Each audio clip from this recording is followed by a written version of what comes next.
అందరికీ నమస్కారం. టమాటా రసము 5-6 టమాటాలు, కొద్దిగా చింతపండు కడిగి కట్ చేసుకొని గ్లాస్ నీళ్ళు పోసి ఉడికించుకొని చల్లారిన తర్వాత రసం తీసి పెట్టుకోవాలి. ఒక గిన్నె పెట్టుకొని కొద్దిగా నూనె వేసుకొని కట్ చేసి పెట్టుకున్న క్యారెట్, 2 పచ్చిమిర్చి, మునక్కాయలు వేసి 1 నిమిషం మగ్గిన తర్వాత పసుపు, కారం, ఉప్పు ఇవి కొంచెం మగ్గిన తర్వాత కొన్ని నీళ్ళు వేసి ఉడికించుకోవాలి. 2 వంకాయలు కట్ చేసి వేసుకొని కొద్దిగా ఉడికినాక టమాటా రసం పోసి సరిపడా ఉప్పు వేసుకోవాలి. 10 మిరియాలు తీసుకొని దంచి వేసుకోవాలి. కొద్దిగా గరం మసాలా, అల్లం వెల్లుల్లి పేస్ట్, కొద్దిగా బెల్లము, కొత్తిమీర ఇవన్నీ వేసి బాగా మరిగించుకోవాలి. ఇలా చేస్తే టమాటా రసం చాలా బాగుంటుంది.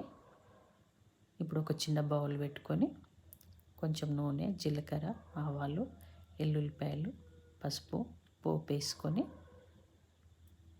మరిగించుకోవాలి.